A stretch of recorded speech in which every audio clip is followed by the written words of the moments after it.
Hello friends, welcome back to my channel IAS Commando. In this video, we are going to discuss the book list for UPSC Mains GS Paper 1. So if we try to trifurcate the syllabus of this part, it contains history, it contains geography and it contains sociology. And history and geography are a major part of your UPSC prelims syllabus also. So the book list overlaps with the UPSC prelims part also. But nevertheless, the questions that are asked in the mains examination have to be answered in a different manner. So let's see how we can prepare for this paper. If you are new to this channel, please subscribe to my channel, press the bell icon and share my video with your friends. So let's move on. So if we see the nature of the question paper of UPSC examination in this part. So the paper is largely static. All right, the paper is largely static. So it can also vary from year to year, but 60 to 70% part of the paper is largely static. The questions have been asked from the static part, but sometimes current affairs are asked too. So if the current affairs are asked, so maximum it can go to a limit of 40%. So still with the static part being, if you are strong with the static part, 60% of the paper can be handled very nicely to the level of the perfection. And because this paper is largely static, it can be prepared very comprehensively because there are few books from that you can read and you can revise again and again. So unfortunately, if you have to give multiple attempts, so you will come to notice that whenever you revise this paper for for mains examination, it takes only 1 to 2 days of 6 hour work to revise this paper. So this paper has to be very diligently studied because this paper is very scoring also. So let's see what is the book list for this paper. So first topic belongs to Indian art and culture. So earlier in 2016 paper, much of the question were asked from this part, from art and culture. I think it came up to 30-40 marks. But then the weightage decreased and 1 or 2 questions were asked each year, that to 10 marks or 15 marks. So if we can see, there is nothing predictable about the UPSC paper, that from which part it will give more question or more weightage. But this part can still fetch you 30 to 40 marks. So actually the questions that are being asked, that are not too factual. The basic understanding is required. So if you can see from architecture part, question from Buddhism has been asked in 2016. Numismatics question have been asked in 2017, and some question which were of very general nature related to art and culture were asked in 2018 and 19. So the UPSC has habit of asking very specific topics. For example, if UPSC wants, it can ask question on various dance forms, but it don't ask directly. So there is a habit of UPSC of asking the topics that are of very general nature. So they will ask very specific questions on that. They'll try to frame very specific question on that, and if the topic is very concentrated or sharp focused, so they'll ask very general question on that. So NCRTs had to be read, and you can also read from Nitin Singhania if you want to put facts and figures in this question. So this is how you can answer this part. Also for modern Indian history about the middle of the 18th century, you have to read about significant events and personalities and issues. So if you want to read about personalities, so if you see previous year's paper, the question have been asked on ideology difference between Mahatma Gandhi or B.R. Ambedkar or Subhash Chandra Bose and Mahatma Gandhi. So these question, if you read spectrum, in spectrum it has already been given. So reading spectrum again and again is very important for acing this paper. And also one of the favorite topic of UPSC has been the social reforms that happened in the 19th century. Although there are other questions being asked, but these have been the favorite topics of UPSC.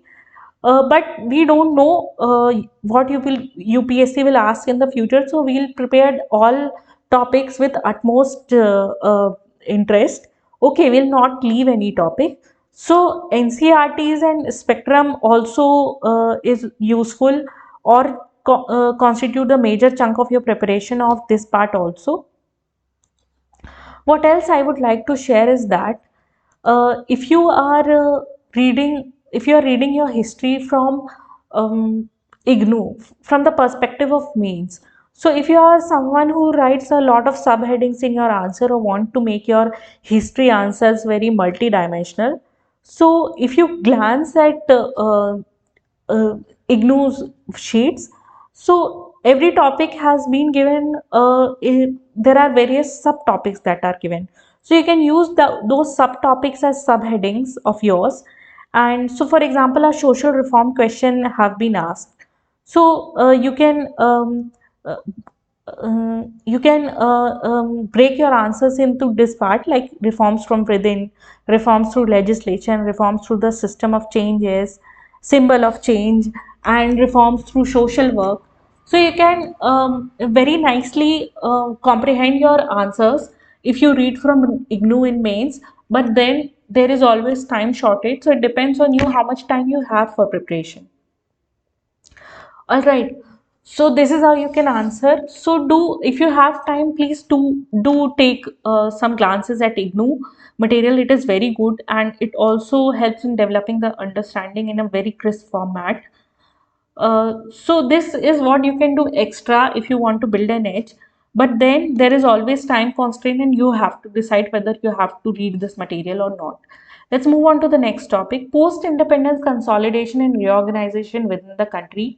So for post-independence India, a consolidation and reorganization within the country, it has been given in a spectrum very nicely. The facts have been given, when which state and what was the manner in which it was assimilated into India.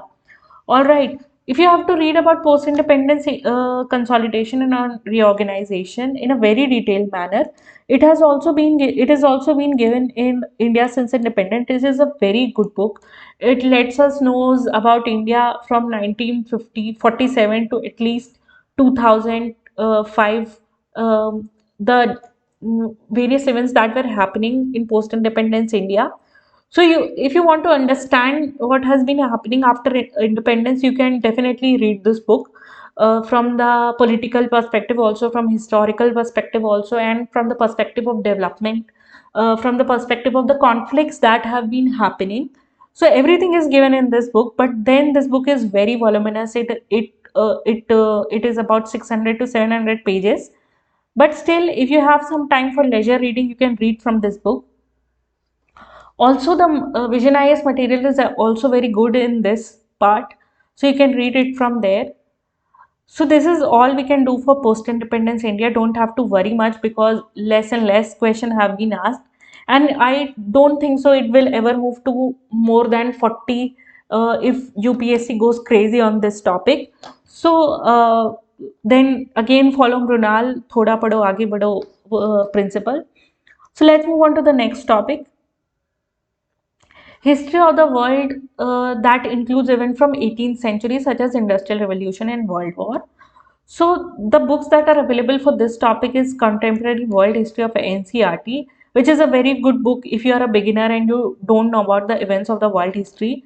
There is Normal Love, which is a very voluminous book. I read it, but then it helped me developing the understanding. But when it comes to answering the question in examination, becomes very difficult to answer question from Norman Love.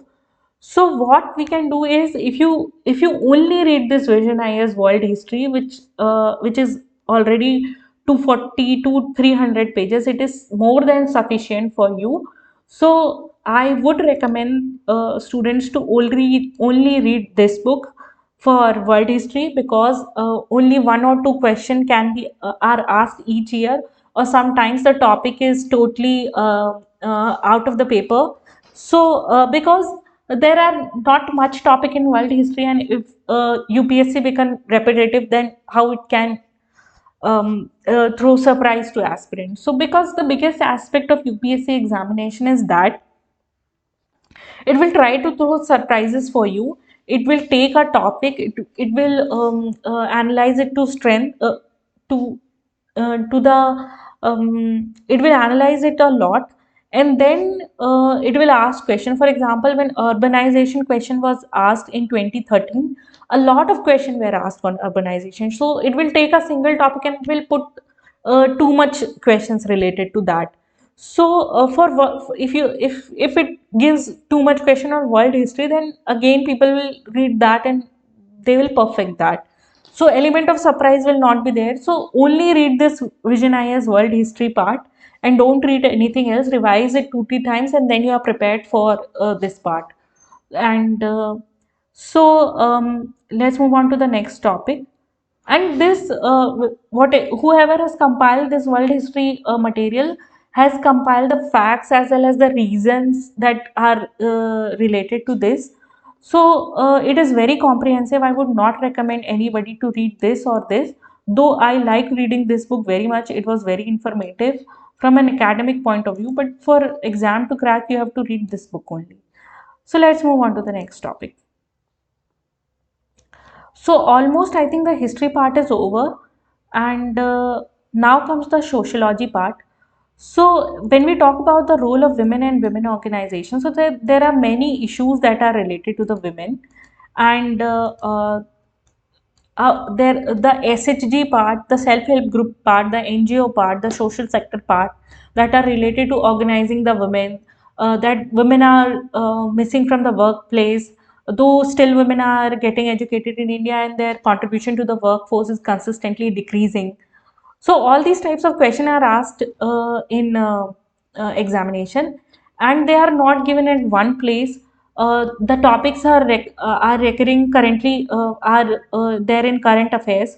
So whenever you find a very specific topic related to that, for example, if you are reading about period poverty, so that is one of the topic related to women, and some SHG or NGO is trying to raise awareness, or some SHG is building a company that are producing cheaper sanitary pads.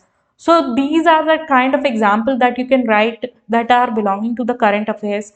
Because if you are writing the old example from Seva, and that are also nice, it shows that you know about the history of these organizations, but do keep on updating. So you don't have to make very elaborate notes. Just take a register, bifurcate or trifurcate into these topics, and write the topics that are there in the current affairs under that. So you don't have to write whole notes, but if you're writing the topics, you are already making connections in your brain, and you will not have to jog your memory much in the mains examination, and then you can directly write your answers in a very good format. So because this is not given in one book, so the Sunya book that is there, it provides the material in a very nice format. So there are 20 to 30 points for each topic, which is good because all the basic points are covered in this book. Reading NCERT is important because it develops the basic understanding. Also, what can help in developing an extraordinary understanding of these topics is your friends, those who have taken sociology optional.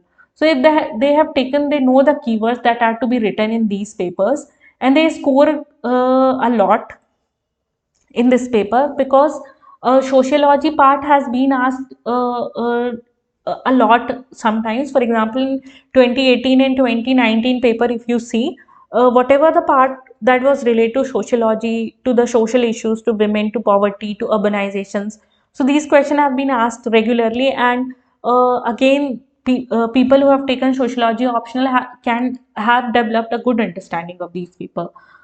Okay, and also because all issues are socially related, so try to make a connections of everyday current affairs that you read with these topics. So keep on writing those topics in your notes or register so that you can write a good wholesome answer in the examination. Now let's move on to the next topic. Again, these are poverty and developmental issues, urbanizations and their remedies. So whatever the basic material is there is provided in the Sunya books. Vision IAS material is also very good for this part. So you can choose one of the two. This book is very short and crisp. So I would say if your stars are very nice, maybe you can read from Sunya books and you can clear the examination. But that does not happen. There is fault with our stars. So we'll read more. So definitely we'll cover NCRT. Covering NCRT is important because one, the question have been directly asked from these books in the mains examination and also the prelims examination. Earlier, sentences used to be lifted out of the book and they were kept in the prelims paper. Now that is not happening, but still it continues, and the basic terminology that you build after reading these books also is of very relevance. Also the current affairs that are there, because again and again Oxford poverty index comes, and the distribution of wealth and topics are related to that, they are occurring. There are so many schemes that are still going on for poverty alleviations. Also these topics, for example poverty, that can be broken into depth, for example uh, related to jobs, related to skilled jobs. So there is depth in these topics that are related to current affairs also.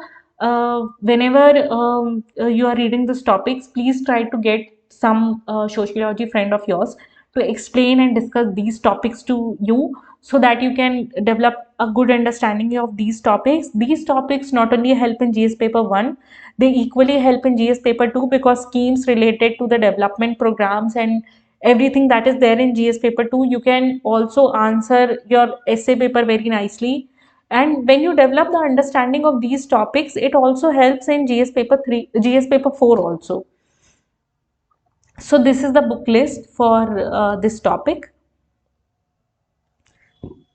Now, effects on globalization on Indian society. So if you see, question have been asked on global effects of globalization on Indian society, on Indian women, on old age population.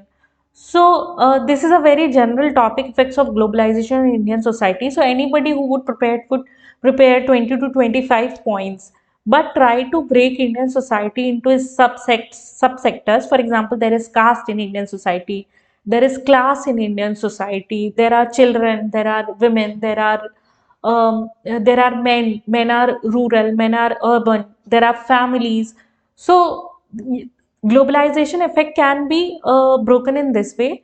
So when you are reading, you can definitely read the basic that has to be written from Sunya book or from the Vision IAS book, and then try to read some old issues of Yojana, because these topics have been given very nicely in those books.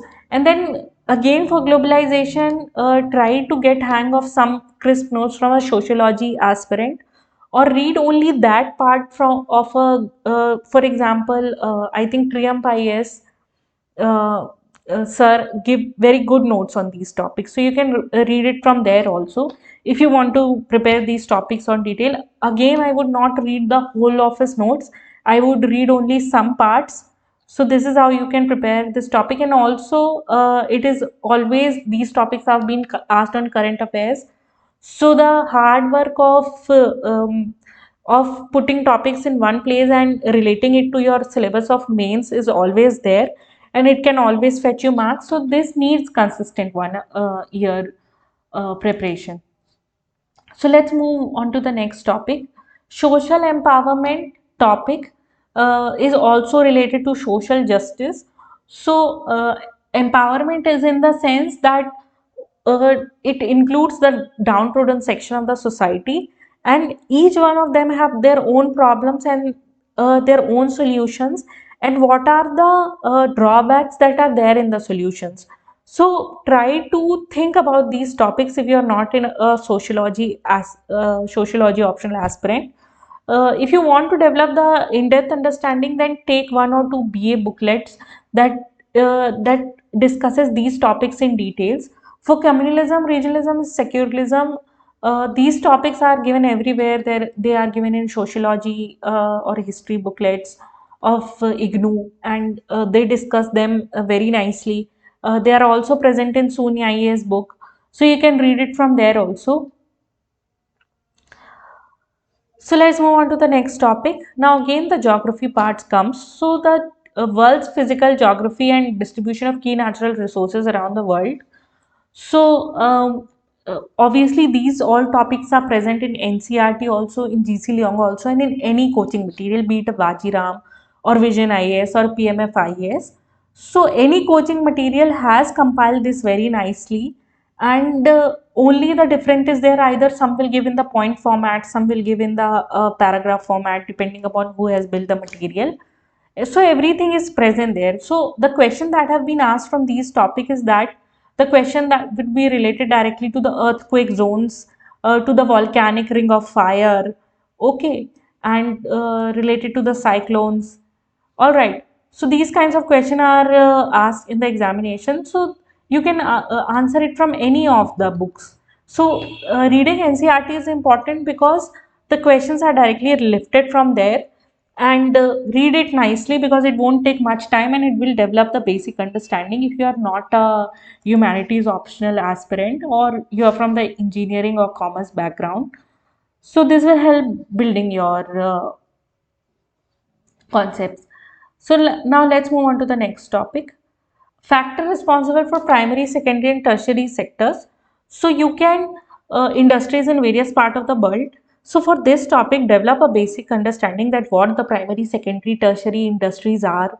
So where they are located, what are the factors that are suitable for them. So whenever you read NCRT geography or from Soon IAS or also from Vision IAS, you will develop the basic understanding ki what are the basics that are present in these primary, secondary and tertiary sector industries.